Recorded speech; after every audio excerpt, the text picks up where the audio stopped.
Good morning, everyone. Good morning. Good morning. Welcome to another really actually quite fine Wednesday morning here in the city of Philadelphia. Welcome to another Wednesday morning coffee break chat. I'm your host, James Jackson, executive producer, Lightbeat Productions, he, they pronouns. And thanks for joining us. If you're joining us live, really appreciate it. If you're watching this in the not too distant future, welcome, and really appreciate that as well. It's great to have people regularly viewing the channel and seeing what we're doing. I have a pretty good show for you this morning. We kind of tossed it together at the last minute, but we are going to be talking about real Thanksgiving. What happened when the Euros nearly died when they came to the land known now as the Americas. We'll be talking about the Potlatch, a native tradition, pretty universal across the Americas, across the tribes, but specifically celebrated in the Pacific Northwest. The economy, we'll be talking a little bit about some of the things going on with the economy. We've got some interesting news stories over the last week or so. And we'll be talking about the Wyndham Hotel Strike, which I suppose is part of the economy. But we'll be talking a little bit about that. Let me just bring up my topics here. I think we had another one. Nope, that's about it. And we have a special guest this morning. We have the outgoing president of the PDC, the Philadelphia Dramatist Center, and that is Caitlin Cieri. And let me bring Caitlin up on screen. Welcome, Caitlin. If you would please introduce yourself, your pronouns, and what it is you do. Hey everyone, I'm Caitlin Cieri, she, her pronouns. Like James said, I'm the outgoing president of the Philadelphia Dramatist Center.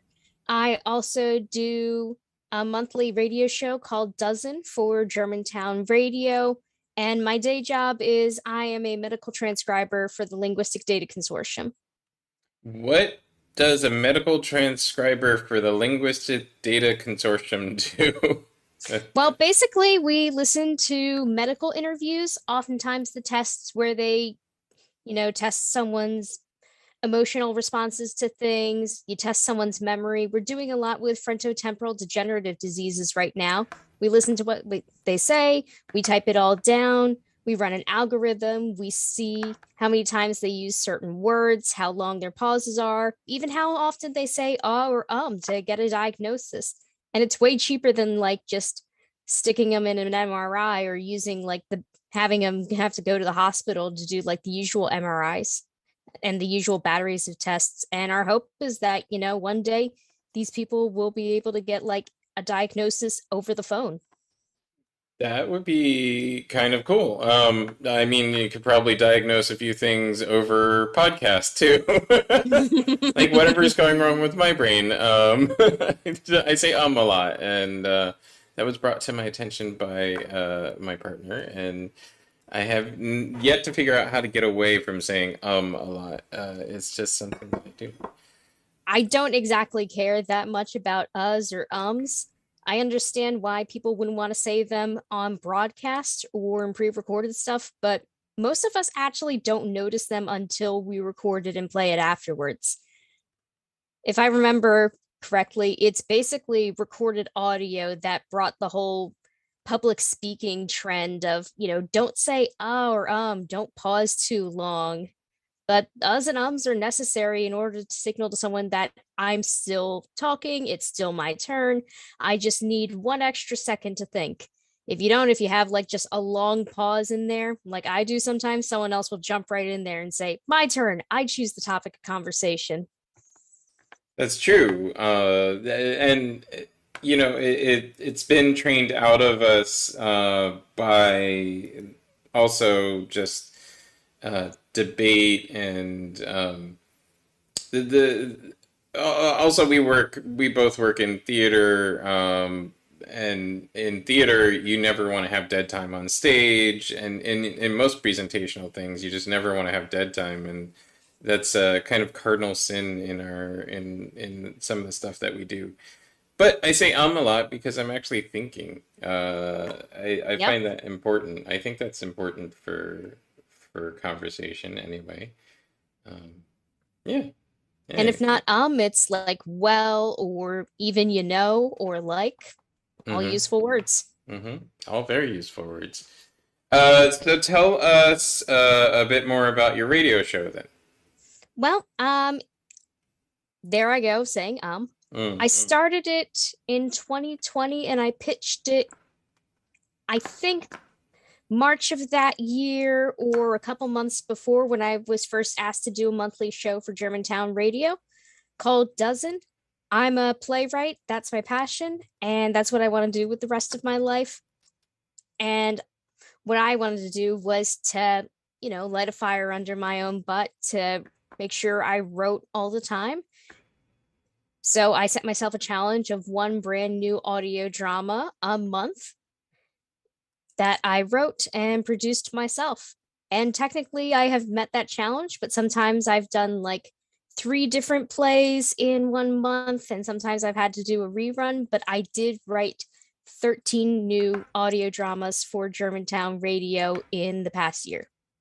Wow. Yeah, that's quite the output. A lot of folks wouldn't be able to output that much content regularly, especially not quality content like you do.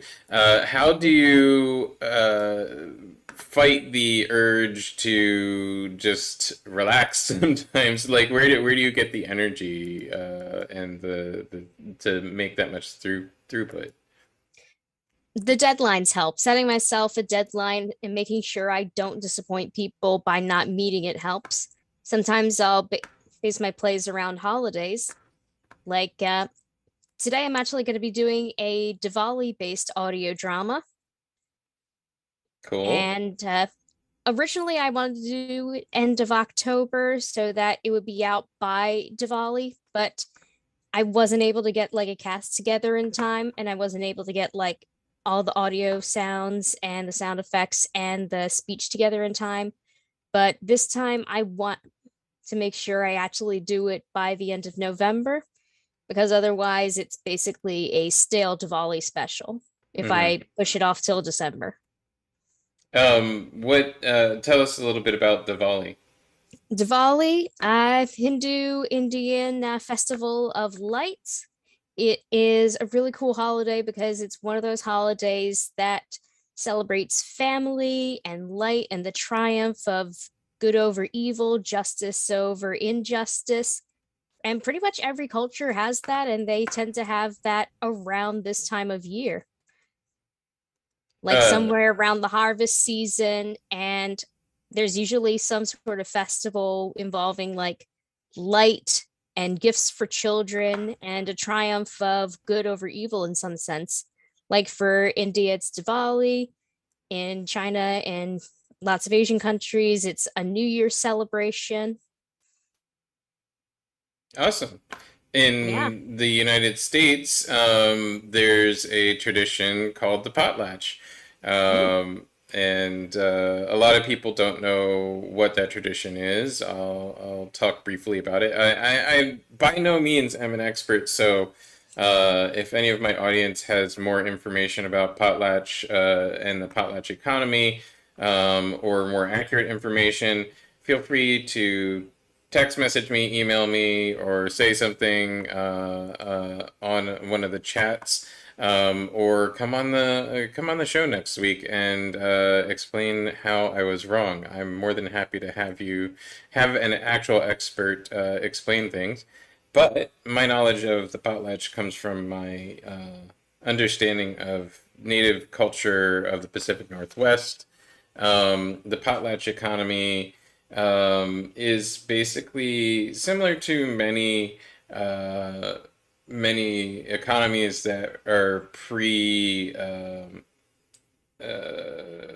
what do you want to call it? Free potlatch. Pre-capitalism. Sorry.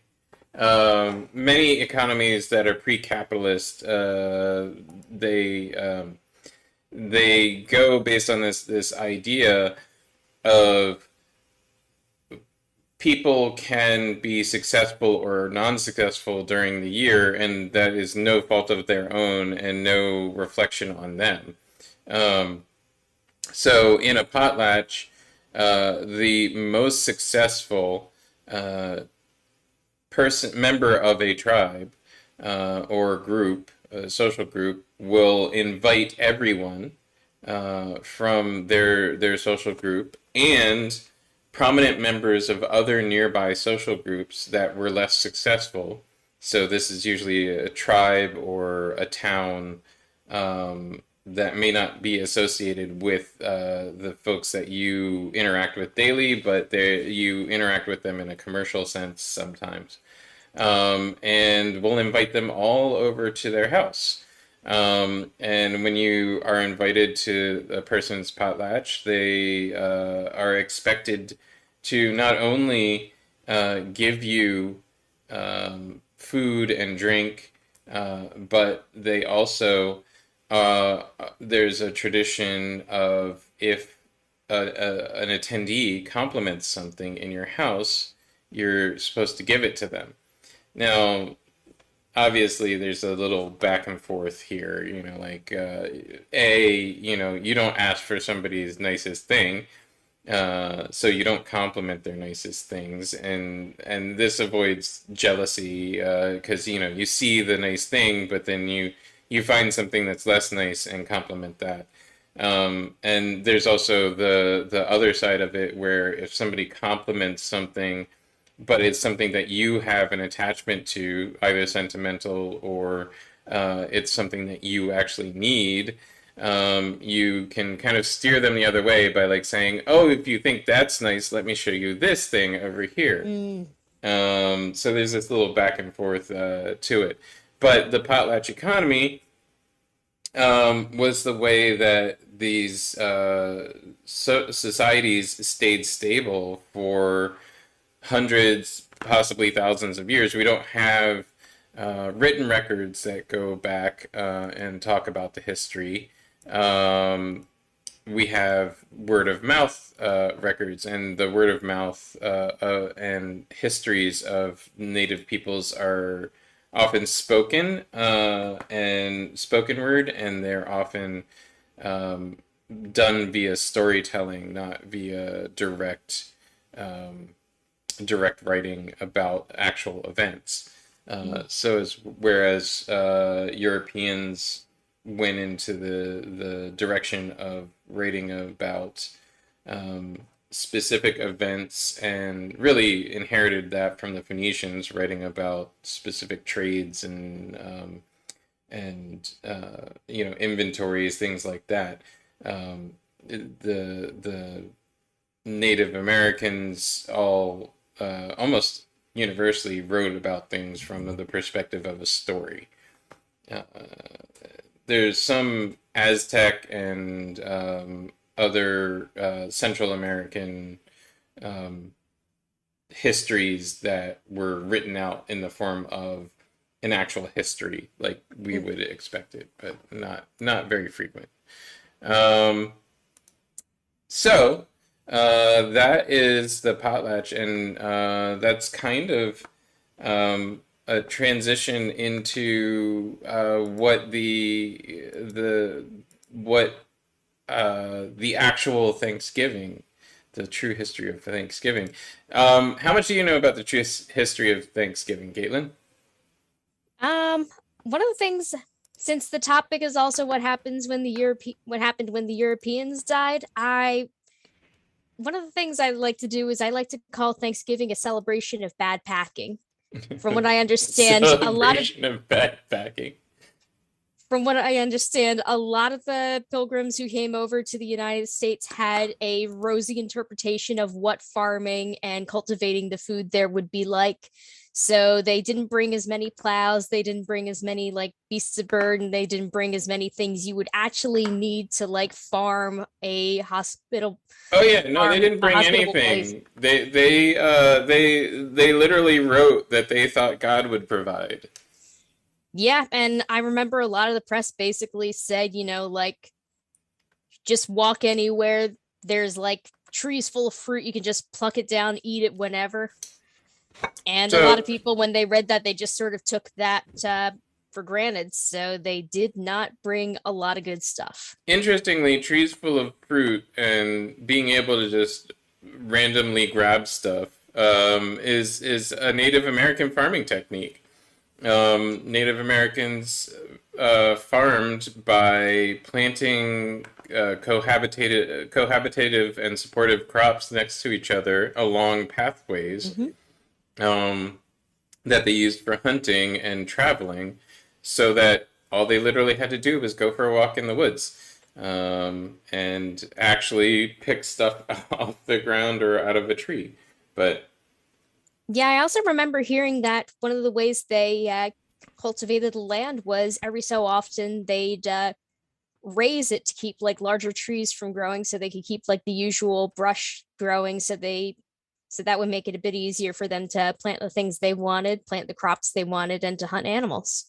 yeah, and I forget the which tribe that was. I feel like it might have been one of those ones out west. I have yeah, so many in anthropology. California, California specifically, was that's why the wildfire problem exists in the California and New Mexico, Utah, etc. area, because Oregon as well. The native tribes there used to use wildfire and intentional fire um, uh, to cultivate the land to keep larger brush from accumulating. Um, no, rakes won't work, Trump fans. Sorry. There is no such thing as raking the forest floor. Also, there was a huge trend of like putting out forest fires back in the 70s at least. So anytime we saw like a fire, there's an instinct to put it out. So we can blame Smokey the Bear for the wildfire crisis in California. Yes. Um, so Thanksgiving is tomorrow in the U.S. There's a holiday, Thanksgiving. It's a national holiday. It is a holiday created by this kind of interesting mythos that there was this wonderful exchange of technology and information between the European immigrants at Plymouth and the native tribes around Plymouth. Um, and the I'm gonna butcher this name. Unfortunately, I have a hard time with reading and translating it into speech. But the Wampanoags, were the tribe at Plymouth that claimed the area all the way from the Cape all the way around Plymouth. And the Wampanoags have recently been granted actual tribal status. We actually didn't recognize them as a native tribe for the last, I believe, until the early 2000s was when they were finally recognized as a tribe and given tribal autonomy. And then the Trump administration tried to and successfully somewhat revoked that tribal autonomy. And so, yeah. Um, but the Wampanoags and many other native peoples view the Thanksgiving holiday as a national day of mourning, Mm. and actually feel that it's a time to acknowledge their lost ancestors and their lost history. And for what it's worth, our lost history too, because we live on their lands. Um, and so maybe as a Thanksgiving tradition, it might be interesting for folks to begin to relearn that history, look up that history. These histories aren't as hidden as they used to be. They are still somewhat hidden, and you have to do research and use critical thinking skills, which always seems to be a challenge for folks. But yeah, you can start by looking up the myths of Thanksgiving, and then go from there. There's Mm. dozens, if not hundreds, of articles that have been written over the years, um, that talk about the myths of Thanksgiving. And we'll just briefly go over one of them. The first Thanksgiving, with the idealized invitation of the natives to a harvest festival, celebrating the survival of the year of the European immigrants, is just completely fake. um, Mm. Yeah. and really driven by like a lens of Euro excellence, which is inaccurate. And not even Euro at excellence, like very specifically English excellence. Mhm. I was reading one of the articles about the origins of Thanksgiving, and I was reading that it had a resurgence in the 19th century because there were too many not English immigrants coming in, too many Catholic immigrants coming in, too many Jewish immigrants coming in. So people were like, well, we got to make this a good Protestant holiday. And then the Catholics and the Jewish immigrants were like, ooh, turkey in November? This sounds fun. Yeah, yeah. Catholic So, upbringing, Italian Americans, Irish Americans, we love our Thanksgiving. We like Christmas Eve more, but Thanksgiving is a feast holiday that we've participated in a couple times. And yeah, for a while it was sort of something we sort of like treated as a cultural exchange too, in the sense that we have had foreign guests come over, and one of the things we wanted to do was introduce them to an American style Thanksgiving, because that was like something very uniquely American. I think Canada also has a Thanksgiving dinner, but or at the very least a Thanksgiving day. I just have never been to a Canadian Thanksgiving, so I I don't know all the actually had details. somebody ask me if Canadian Thanksgiving was a possibility to celebrate without having ties to the negative history of American Thanksgiving. It is Monday, October 10th, and let's see. Yeah, it's just a harvest festival. So I guess it depends on how you're celebrating it. If you're celebrating it as a, excuse me, as a story of European excellence and the survival of the European immigrant on the Americas, I suppose you're still tying yourself to that negative history, but um, I think a good way to celebrate it in all of the Americas would be to learn about the history of European immigrant and other immigrant peoples and the Native Americans and what has happened historically between those groups. And also in terms of like storytelling, since one of the biggest aspects of Thanksgiving is the story. If we go back to like the alliances between the different tribes and the experiences they have had with European settlers and traders and slave trade, like it's basically as complicated as Game of Thrones. You could make like an HBO miniseries out of the real first Thanksgiving.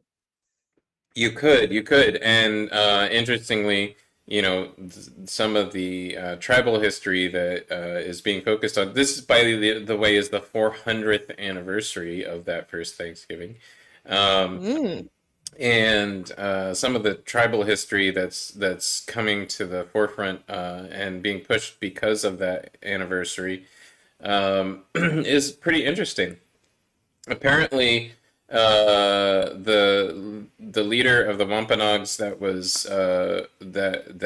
made first contact with the Protestants was in a war with a few other neighboring tribal groups, and had seen the muskets and other firearms of the colonials in use, and they recognized them for what they were, which is a powerful weapon and force multiplier, and really he just wanted these people on his side so that he wouldn't lose a war, basically, and so that he wouldn't be attacked. Um, and they stepped into the middle of a civil war and basically shifted the entire balance of power just by their presence. Um, the the story of the first Thanksgiving, in fact, as related by a history keeper, a native history keeper in Massachusetts, is that the immigrants were firing off their weapons in celebration during that first Thanksgiving feast, and Yeah, I heard that. so all the nearby native warriors got into their full war regalia and rushed to the town, expecting to find other tribes attacking the European immigrants, which they'd previously agreed to protect. And so they ran off as if to war and found these yahoos firing their guns in the air, celebrating a good harvest. Um, so yeah, uh, interesting. Wasn't the irony also that, the afterwards the immigrants, said, while you're here, have some dinner. Yeah, well, the irony was that, One of several ironies. the big irony was that the tribes that had trained the immigrants in how farming actually works in Massachusetts, um, uh, they weren't invited. There was no invitation extended. There was no, hey, why don't you bring something to dinner? It was just that they were celebrating in and of themselves. Yeah. So, even more awkward than your Thanksgiving dinner. Yeah. I mean, while you're here, yeah. Mm-hmm. So, yeah, I mean, this is also an interesting time for the capitalist economy, which is, what Europe has brought to the world, I guess, is capitalism. The Dutch really brought capitalism to the world. Um, Uh, but there's, all this interesting economic coverage going on lately. Um, all these, I mean, it's fascinating to me as somebody who consumes a lot of media, um, and reads a lot of reports to watch the regularity with which these stories are being seeded into the media and the lack of difference between the stories that are being told. I not a literal like hour goes by where across social media some news story about somebody's business failing because of lack of workers comes out, or some sob story about somebody couldn't get some piece of supply chain stuff, and so they're having to jack up their prices, or some other story about how workers now earning more money means that we're going to experience hyperinflation over the next 10 years. Um, Mm-hmm. it, this is a direct campaign, folks. I don't know if you've noticed, but the people who control media and the government and the businesses and the economy in general don't like it when things get rebalanced.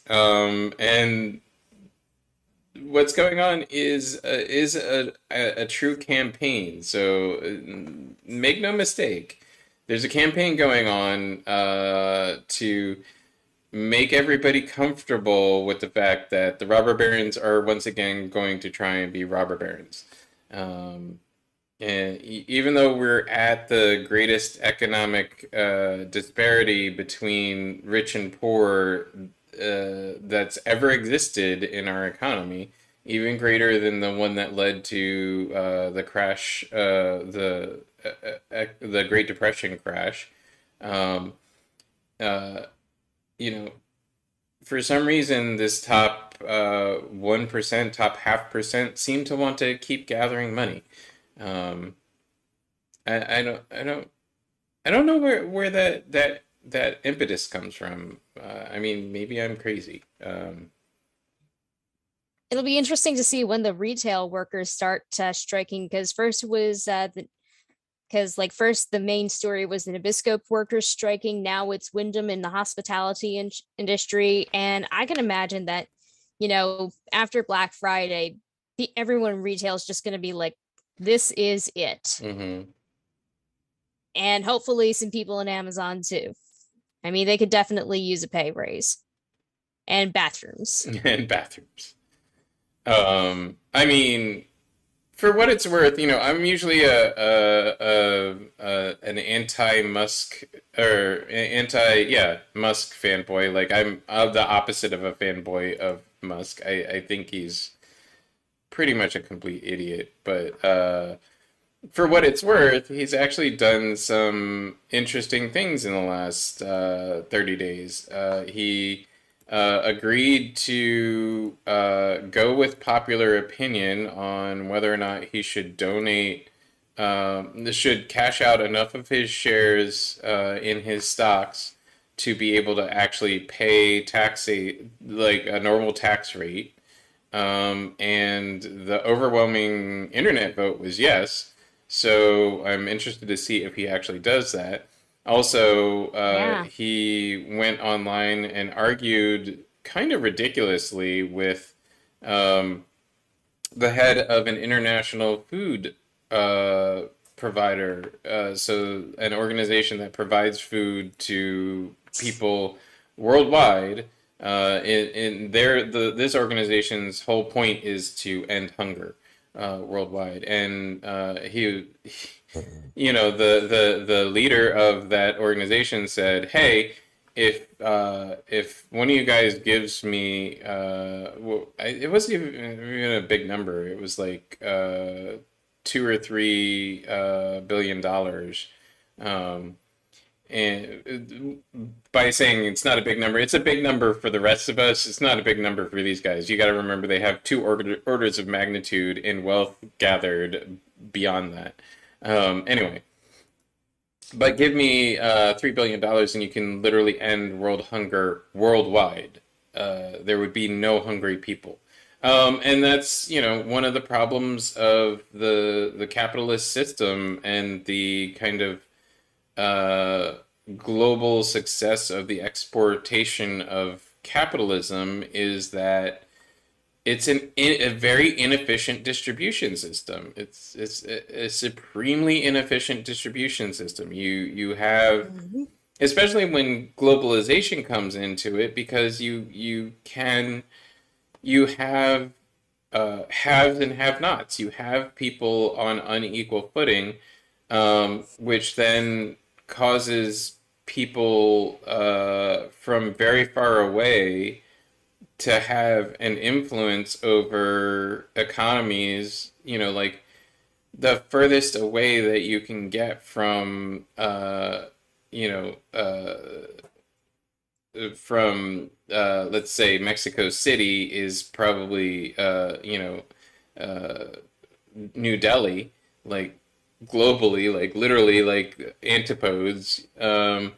And yet, those two economies are inextricably linked through the fact that everybody in the U.S. lives in the top 20% of the global economy. We earn, even the poorest people in the U.S. Earn more than 80% of the people around everywhere else around the world. And so we have an outsized ability to bring resources to ourselves, and demand labor for what we would see as practically free. Um, and yeah, capitalism just doesn't work on this global scale, and creates all sorts of intricate, weird problems. Um, but yeah. Yeah, especially once it's tied up with like globalization too, since once you make it cheaper to get like your fruit from like several hundreds of thousands of miles away, as opposed to like growing it growing it in your own city. I mean, I can't.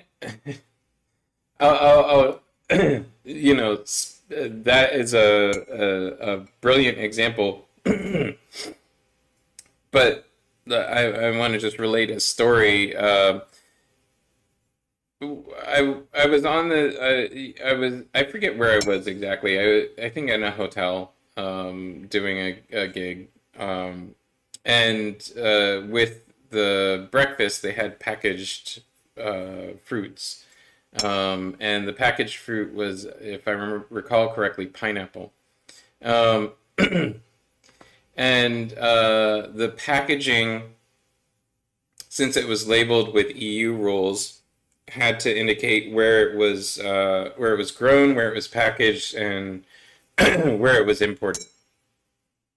So it was grown in. Let me just think. believe it was grown in excuse my frog in my Mm, yeah. throat. It was grown in Peru. It was shipped from Peru to Vietnam for packaging and shipped from Vietnam to Mexico for importation and then shipped from Mexico to the US for distribution. Wow. And how much gas was wasted on that? Right? Also, like, it's fruit. It's very expendable, so it needed to get packaged relatively quickly and shipped relatively quickly. All of that had to happen within like 2 weeks to have any amount of shelf life whatsoever. Mm-hmm. How ridiculous is that?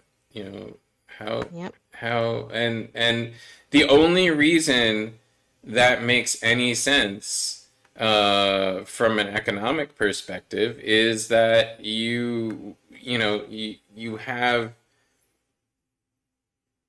this super inexpensive source of labor in Southeast Asia that we wouldn't, like it wouldn't phase any of us to pay for that labor. It essentially is free to us.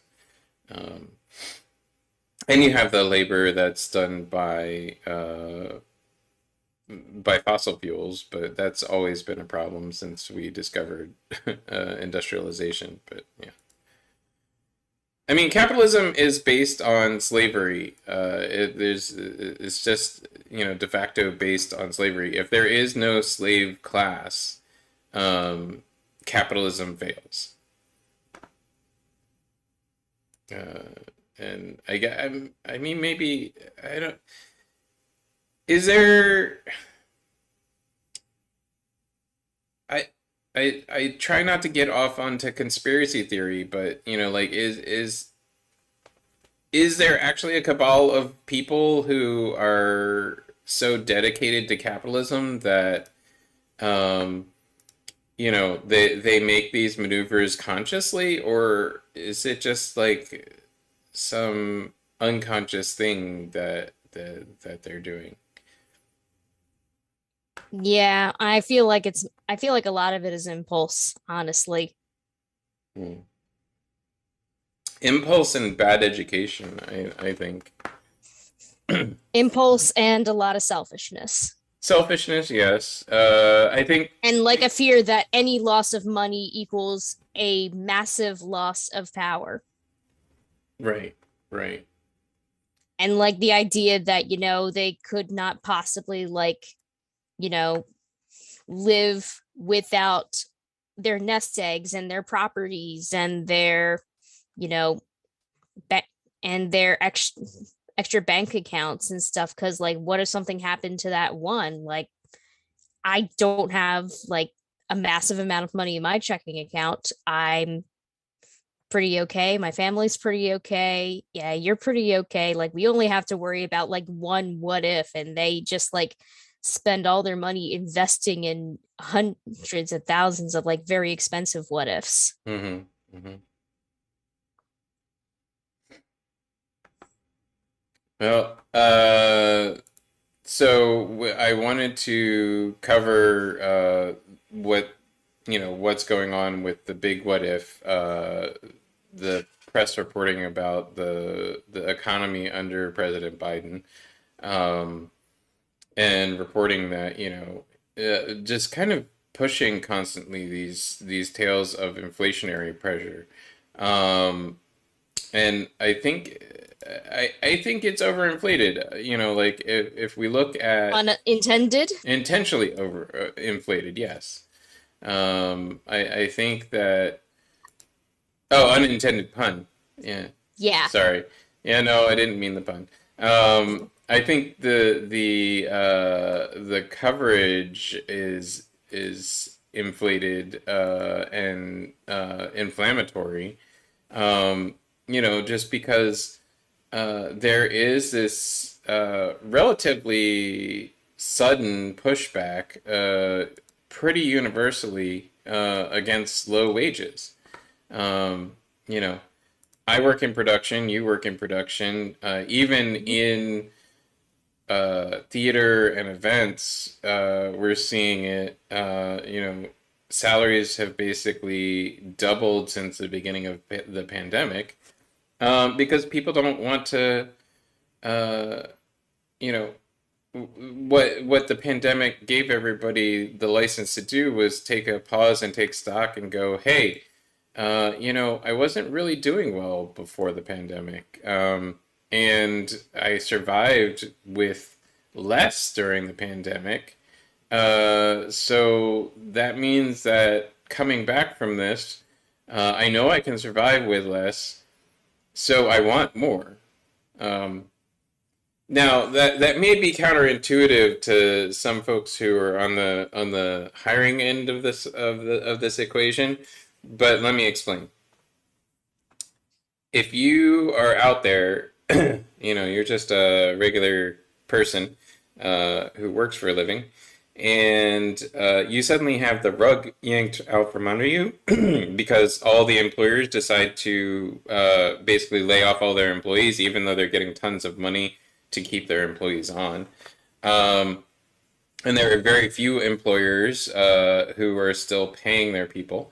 And so you go through 9, 12, 18 months of not having anybody to work for, and suddenly the everybody starts saying, "Oh, the economy is fine again." Um, you you in your own head go, "Okay, well, I've been surviving on no work, and it's not this unemployment benefit that's gotten me by, because the unemployment benefits weren't great. I can tell you personally. You know, Mhm. you weren't paying these workers more on to be on unemployment than they were earning while working, and but I was making less and I was surviving. So now that's set a new bar in my head for what is danger. Um, so now it's not I'm regular worker guy. In my head, it's not as dangerous to be without a job. So I can be more picky. I can say to random employer Joe Smith, "Hey, this isn't good enough. I don't have to take just any job. I can take the job that I want.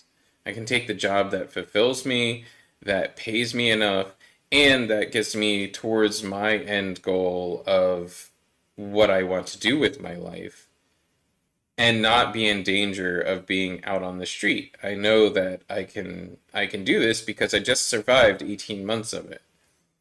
Mhm. So that's where you're getting this pushback against low wages. You're getting people realizing that, hey, I can survive with less. So I'm going to hold out for more. I'm going to hold out for what I actually want.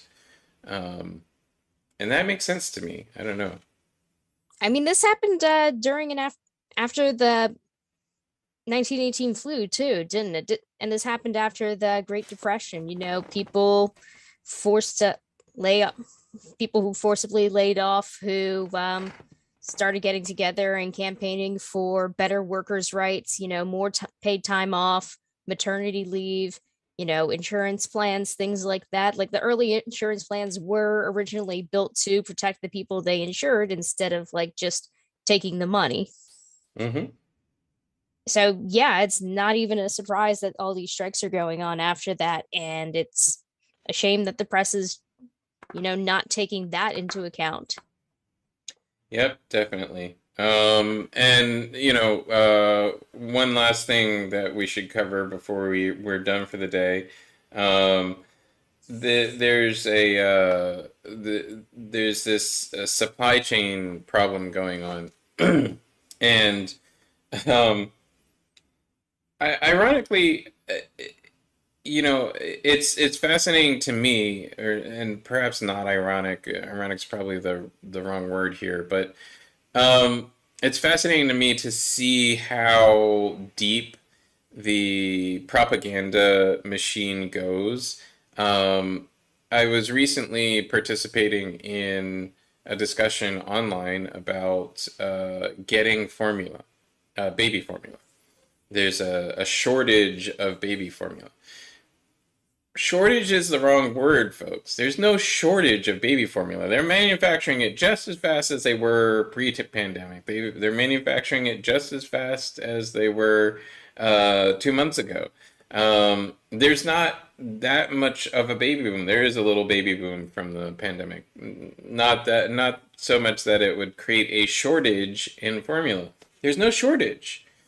The problem is we've moved to centralized manufacturing for almost every product that we have. We manufacture things in a location and then ship it out in this vast network of shipping and global supply chain. And throughout the 80s and 90s, we moved to something called just-in-time manufacturing. Yeah, yeah. That's was the biggest issue with the beginning of COVID because we didn't have enough like medical supplies in stock. Like there weren't enough ventilators for everyone. There weren't enough of the masks. People were like, "Well, we haven't needed them before. Why would we need them now?" Well, yeah, and just-in-time manufacturing tries to look ahead basically 1 to 2 weeks at most. The shorter time frame that you can look ahead, the better for just-in-time manufacturing. And basically order supplies for what you're going to need for the next 2 weeks. In traditional manufacturing before the 80s, before the advent of just-in-time manufacturing, you were looking out 6 months to a year, sometimes up to 3 to 5 years, and putting in your procurements up to 5 years in advance, so that all the manufacturers and suppliers would know what you need, and they would make your supply. They would stock your supply, and then ship it out to you. This is in paper. You had whole forests planted that take 5 years to grow, and they were spoken for from when they were seedlings all the way through that 5 year period. Um, Just-in-time manufacturing came about and created a lot of this supply chain difficulty where if so just-in-time manufacturing works great just so long as you don't have anything happen. It's like keeping all the plates up in the air while riding a unicycle. Works great. Once you get going, yeah, that's all fine until that first plate starts to wobble. Oops. Now I need to calculate everything. Um, like we have journalists blaming this on truckers. We have journalists blaming this on the dock workers. We have journalists blaming this on um, everything. And what the reality is it's just kind of a perfect storm. And the real thing that set us up for this is the kind of relatively global use of just-in-time manufacturing. And baby formula is another symptom of this. Baby formula supply chain issues are just another symptom of this problem. It's not that not enough baby formula is being manufactured, it's that trucks aren't available to transport that baby formula to your local CVS or Walgreens or Rite Aid or whatever, wherever you buy your baby formula, Target, whatever. The trucks just aren't available. Because what they're trying to do right now is get rid of a glut of stuff that's coming in from overseas. Um, Trying to fix this supply chain back into just-in-time supply, and it's going to take a hard reset, I think, to really get it back to where where just-in-time manufacturing works again, if we ever go back to it. One of the things I was curious about, like, I'm not sure what you call the thing that we used to do before just in time, where we do it like months in advance. Uh, did you find that there's like more? Logistics. Okay. Do you find that there's like food, more product waste or less product waste when you plan for a year in advance as opposed to like 2 weeks in So advance? the problem with long-term logistics is that when it's hard to predict out that far changes in demand. So what really happens is pricing variability. Since the supply is locked in, you have pricing variability, so it's not as predictable for the company what they're going to earn. With just-in-time manufacturing, companies became a lot more profitable because you can lock in your earning. You can say, okay, this is what my supplies cost. I know I'm going to get those supplies at that price. And I know that my demand, since I know my demand is only 2, 3 months out at most, I know what my demand's going to be pretty reliably. Um, and so I'm going to price it at this. And this is what my price is locked in at. This is going to be my profit margin. With long-term logistics, that's where we get sales. That's where we get weekly specials. That's where we get um, and this still happens with some economies, like grocery stores. You can't do everything on short, just-in-time manufacturing. You're planting crops. You're planting crops a Hmm. year out. Um, you can't do just-in-time manufacturing for that kind of thing. And so uh, you get a glut of something, that means the price goes down. You can't, if you have so much that you can't get rid of it, well, you got to keep dropping the price until you can actually get rid of it, which means you might lose money on that product. Um, you get 45 gross of strawberries one day, and you normally sell like one gross of strawberries a week. How else are you going to get rid of the other 44 gross of strawberries that you just received on your dock? Well, you can either throw them out, which most people don't want to do, or you can just keep dropping the price because there's still an expense to throwing them out. There's an expense to storing them for a week. There's an expense to loading them off that truck. There's an expense to, shipping them, et cetera, et cetera, et cetera. So, you're just trying to minimize your losses with long-term supply chain. And then there's also the times when you incorrectly calculate below what the demand's going to be. And at 3 to 5 years out, well, what if something like COVID happens and everybody wants toilet paper all of a sudden? Nobody can predict that. Hmm. So then prices shoot through the roof because supply is low and demand is high. Um, so that's the problem that just-in-time manufacturing solved is making all business profitable relatively. If you can work on a just-in-time model, then you can have a profitable business 100% of the time. Um, but as soon as that supply chain breaks, you're kind of up a creek. All right. Well, it's 11:03. I wanted to thank you, Caitlin, for being a guest on the Coffee Break Chat today.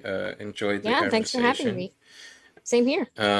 And we'll be back again next week with another Coffee Break Chat. Looks like we're going to have Benjamin Camp, Artistic Director of Team Sunshine Performance, Oh, to cool. talk about Sincerity Project number 4.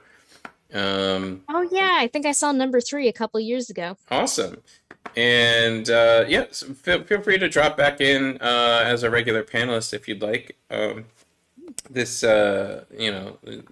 all of my guests are capable of dropping in anytime. I'm going to transition you off screen. So thank you, Caitlin. Any last words? Um, well, please check out my show on Germantown Radio, Wednesdays, 5 p.m., last Wednesday of the month. And please check out my website, cccIERI.com. That's three C's, IERI.com. Awesome. Thanks, Caitlin. Thank Talk to you. you soon. You Um, too. Thank you, everyone, for joining us for this Wednesday's coffee break chat. Like I said, tune in next Wednesday. If you like what you've seen, please hit the like button, hit the share button, hit that subscribe bell or button, depending what platform you're on. We are on Facebook, we're on Twitter, we're on Twitch, and we're on YouTube.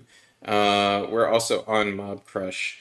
And feel free to check out our new website, lightthiefproductions.com. It's still a little bit in the works, but it's been laid out a bit nicer. So check out the new website. We'll be putting up links to all of our outlets. And hopefully, in the next year or so, we'll be starting a VOD service that we've been talking with local theaters and producers about. Hope to be able to actually organize that and get that together. Big project, but we will see you again next week. And enjoy your week and have a good one.